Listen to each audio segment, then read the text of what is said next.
참 좋으신 하나님 아버지, 저희에게 또 이렇게 소중한 한 날을 허락하여 주시니 감사를 드립니다.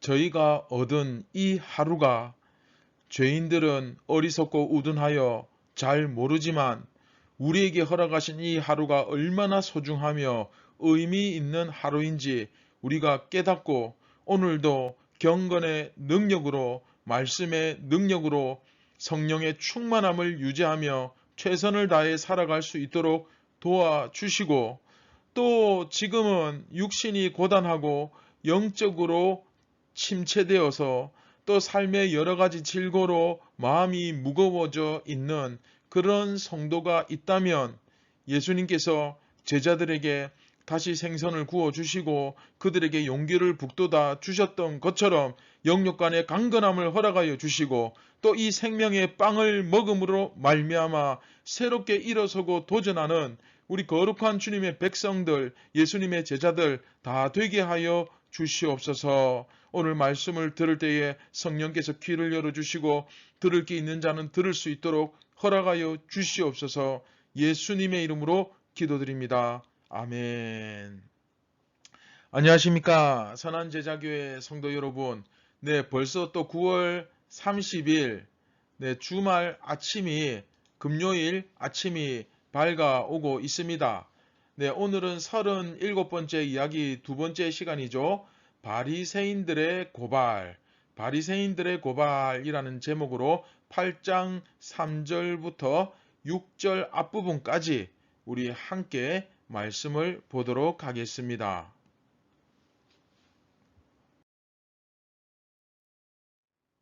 네, 3절부터 한번 같이 보겠습니다. 서기관들과 바리새인들이 음행 중에 잡힌 여자를 끌고 와서 가운데 세우고 예수께 말하되, 선생이여, 이 여자가 간음하다가 현장에서 잡혔나이다.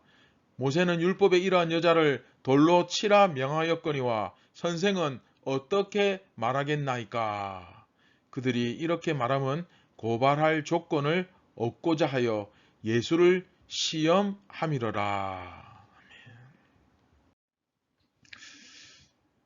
네, 우리 앞에서 이 이야기의 영적인 분위기, 상황을 우리가 조금 느꼈죠. 그렇죠?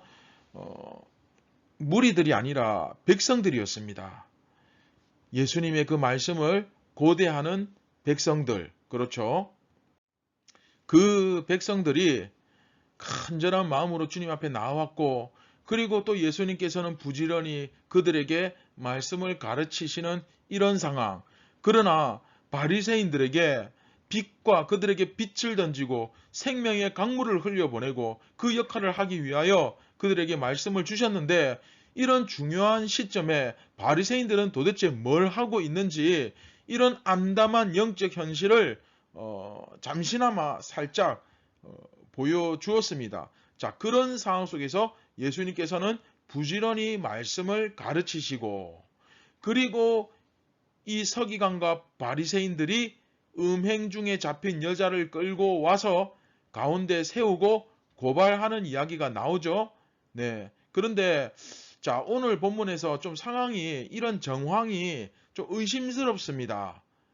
왜 그러냐 하면, 일단 이 사람들 의도 자체가, 그렇죠, 예수님의 말씀을 배우기 위함이 아니라 뭡니까? 고발하려고 하는 거죠. 어떻게든 건수를 만들어서 예수님의 발목에 족쇄를 꽉 채우려고. 예. 그래서 이 여인이 범죄한 것이 먼저냐, 예수님을 고발하려고 하는 의도가 먼저냐, 뭐 이렇게 따질 때, 네, 고발하려고 하는 의도가 먼저입니다.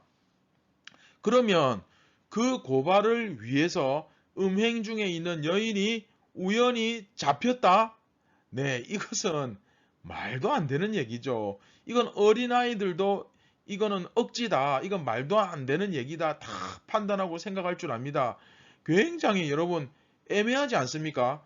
함정을 파고 작정하고 기다리는 것이 아니라면 진짜 그 음행을 아주 못된 행동을 하는 여인을 현장에서 잡는 게 쉽지가 않죠. 그때 무슨 사리 탐정이나 형사가 존재했던 것도 아니고 이렇게 우연처럼 예수님을 잡기 위해서 뭔가 구실이 필요한데 그때 딱 마침 아유 이거 잘 됐다. 음행한 여인이 간음한 여인이 현장에 딱 마침 있었다. 네. 음행을 할 때 몰래 나쁜 짓을 할 때 사람들 다 보는 데서 그쵸? 현장에서 하는 사람이 어디 있습니까? 그쵸? 그것도 그 당시에 사회가 어떤 사회인데 음행을 하다가 들키면 돌로 맞아 죽던 시대인데 그쵸? 게다가 예수님께서 성전에서 가르치시는 그 상황을 보고 이 바리새인들이 야, 이 아랫사람들에게 음행하는 여자 데려와. 딱 그러면 음행하는 여자가 아무 데서나 와가지고 딱 나타나가지고 네, 저 음행했습니다. 저 여기 있습니다. 뭐 이렇게 합니까? 뭐 그러는 것도 아니잖아요. 그쵸? 그 시간에 딱 맞춰서 성전까지 끌고 온다? 네, 굉장히 이례적이고 보기 드문 일이죠. 예, 과연 이런 일이 일어날 확률이 얼마나 되겠습니까? 그리고 만약에 이전에 이미 음행으로 인해서 체포를 당했다면 이건 또 말이 달라지겠지만 또 그것도 그런 것이 만일 그렇게 또 잡혔어요. 그랬다면 이미 사형당해서 죽고 없었겠죠. 돌에 맞아 벌써 죽었을 거예요. 또는 그리고 이게 다른 그 정식으로 재판장에게 돌려야 될 문제지 예수님께 왜 데리고 옵니까? 그렇죠? 예수님께 끌고 와서 될 일이 아니잖아요. 그런데 왜 예수님께 데려옵니까? 굉장히 이상하죠. 게다가 또 공교롭게도 자 이게 또 결정적인 이유일 수 있는데 어떤 하나의 단서일 수 있는데 똑같이 음행을 범했는데 남자는 또 없어요. 같이 잡혀와야지. 그쵸? 여자만 끌려왔습니다. 그러면 여러분 이게 무슨 뜻이겠습니까? 네, 여러분도 아마 이제 어른들은 눈치채셨겠지만 이것은 사실 그 매춘의 정황이 상당히 크게 의심이 됩니다. 그 당시에 주위에 있던 매춘부들, 우리 부모님들은 어린아이에게 좀 이 부분을 잘 설명해 주시기 바랍니다. 조금 마음에 걸리긴 하지만 또 설명을 하려고 하니까 어쩔 수가 없는데 자, 그 당시에 그 주위에 있던 매춘부들 중에 한 명을 그냥 끌고 왔다라고 볼 수밖에 없습니다. 갑자기 그 시간에 딱 끌고 올 수 있는 여자가 그 몇이나 되겠습니까? 그 흔하지가 않죠. 그렇죠? 그런데 더 놀라운 것은 이게 이제 사실 진짜 이게 심각한 문제죠. 그 당시 유대 사회에서 하나님의 백성들, 이스라엘의 공동체 아닙니까? 그 유대 사회에서 매춘부가 있다? 매춘부가 존재한다? 이것 자체가 굉장히 난감한 상황입니다. 이 참 안타깝지만 남자들을 상대하지 않고서는 살아남을 수 없는 여인들이 그리고 더더욱 그때 당시에 여자들이 잡이 없잖아요. 무슨 직업을 가질 수 있습니까? 그러니까 참 그 당시에 여자는 홀로 살아가는 것이 거의 불가능에 가깝죠. 어쨌든 참 어렵습니다.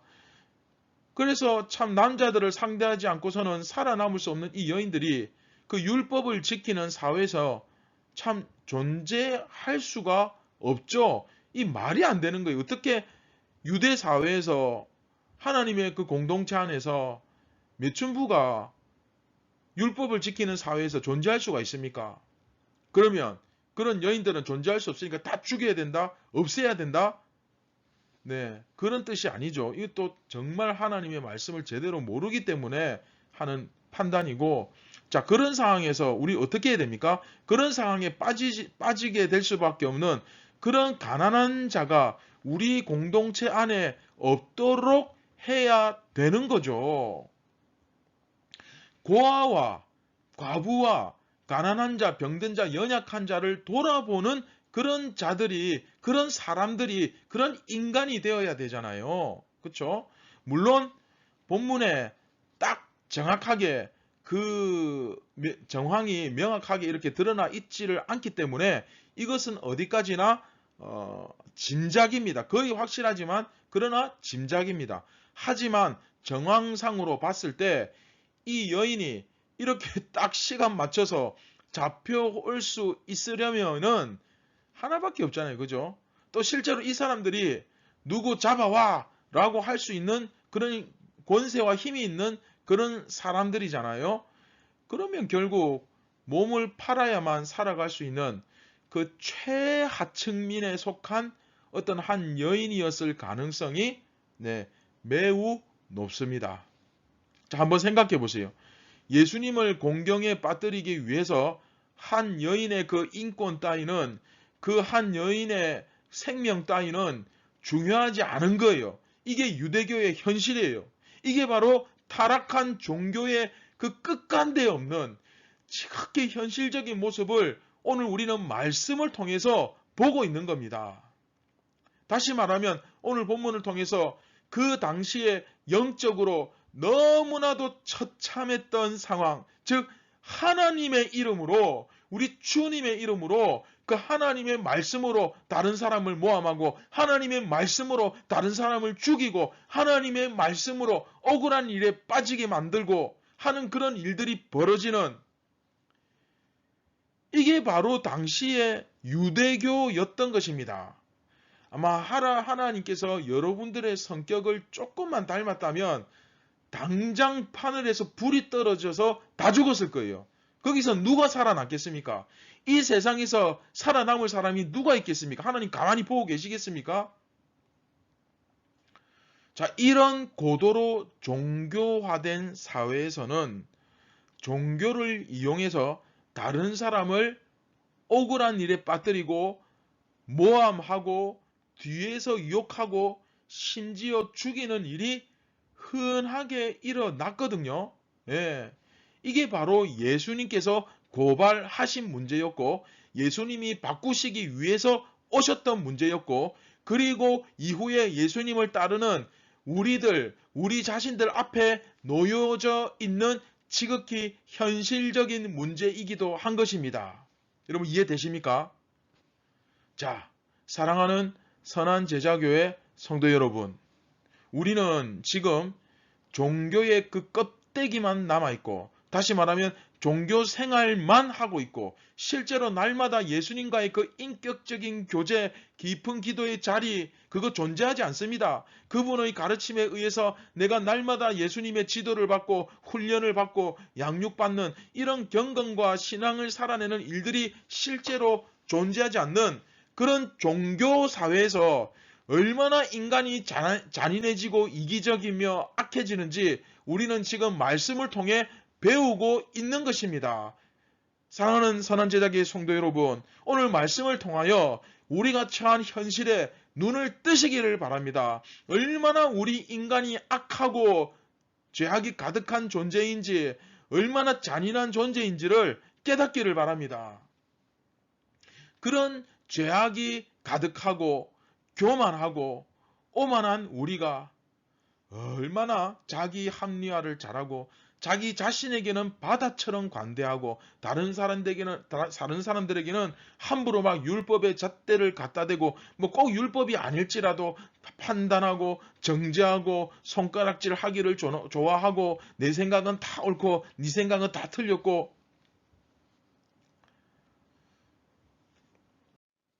사랑하는 선한 제자교회 성도 여러분, 오늘 말씀을 통해서 우리 안에 정말 이 영적으로 너무나 더럽고 추악한 우리 내면 안에 이 영적으로 이 자정작용, 정화작용이 정말 성령의 능력으로 일어나기를 주님의 이름으로 축원드립니다. 할렐루야. 그리고 매일매일 정말로 이 경건 생활에 힘쓰며 다시 한번 누누이 말씀드리지만 여러분들이 말씀을 대할 때는 하나님을 만나는 자리입니다. 여러분 예수님 앞에서 예수님께 가르침을 받으면서 딴짓하고 있습니까? 예수님의 말씀을 들으면서 물론 우리가 운전하면서 또 자는 중에 또 얼마든지 들을 수 있죠. 일하며 들을 수 있죠. 그러나 적어도 한 번은 내가 하나님 앞에서 최소한의 예의를 갖춰야 될 거 아닙니까? 다른 사람들 예의가 있니 없니, 인격적으로 잘 되고 못 됐니 따지기 전에 내가 먼저 하나님 앞에 나의 태도와 나의 예절과 그렇죠. 나의 도리를 다 해야 될 것 아닙니까? 정말로 그렇게 예수님께 날마다 교훈을 받고 훈련받기를 게을리하지 않고 경건에 힘쓰며 그렇게 살겠다고 결단하는 오늘 하루가 되기를 주님의 이름으로 축원드립니다. 여러분, 이 하루가 어떤 하루입니까?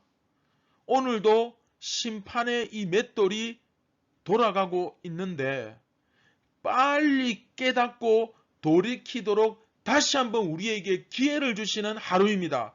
천국에 들어갈 수 있도록 우리에게 다시 한번 깨닫도록 다시 한번 회개하도록 길을 열어주시고 할렐루야. 이제는 깨달았다면 이제 우리가 그것을 이제 정말로 알게 되었다면 우리에게 주어진 사명에 최선을 다하며 천국을 준비할 수 있도록 허락해 주시는 하루입니다. 할렐루야. 그러면 무엇이 도대체 사명이고 천국은 도대체 어떻게 준비하는 것인가? 내 이것에 대해서는 거의 1년 넘도록 수십 번, 수백 번 말씀드렸기 때문에 넘어가도록 하겠습니다. 여러분, 이거 하나만 꼭 기억해 주시면 좋겠습니다. 오늘 하루는 그냥 온 게 아니라 이 하루는 하나님의 은혜다. 우리 다 같이 한번 따라해 봅시다. 하나님의 은혜다. 할렐루야. 네.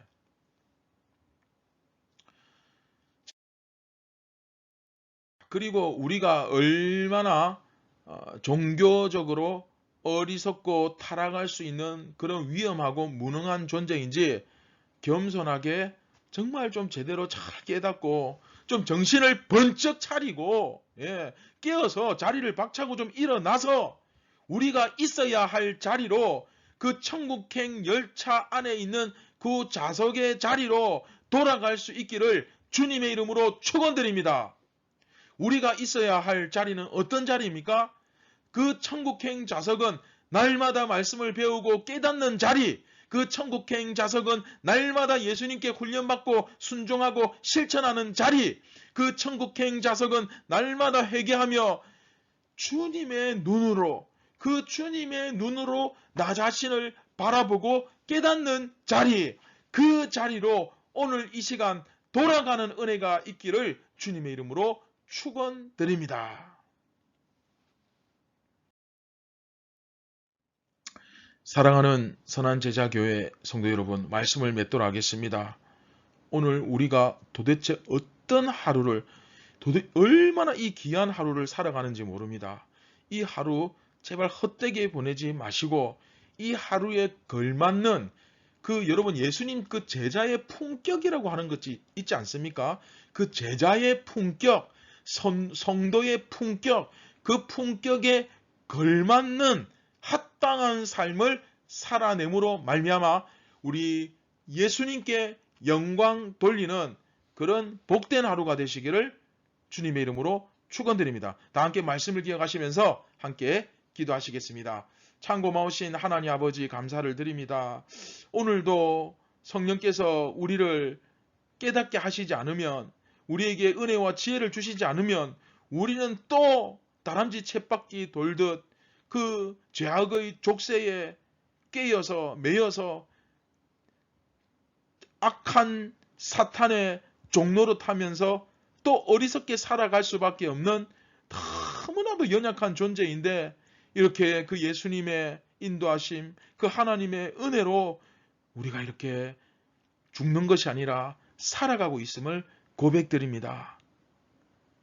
예수님, 이 시간 저희에게 경건의 능력을 더하여 주셔서 우리가 있어야 할 자리로 돌아가게 인도하여 주시고, 또한 오늘 말씀을 우리가 깨달아 이 영적 현실을 잘 깨닫고 우리가 어떤 태도와 모습으로 살아가야 될지 분명하고 확실하게 깨닫게 하여 주시고, 날마다 경건의 자리에서 우리의 사명을 감당하는 저와 모든 우리 선한 제자교회가 다 되게 하여 주시옵소서. 영적으로 지치고 힘들고 피곤한 사람들에게 오늘 생명수를 허락하여 주시옵소서. 모든 영광을 하나님께 올려드립니다. 예수님의 이름으로 기도드립니다. 아멘. 오늘 하루도 예수님 안에서 새 힘을 얻어 정말 내가 있어야 될 자리를 알고 내가 누구를 바라보아야 될지 알고 그걸 깨닫고 오늘도 승리하시기 바랍니다. 감사합니다.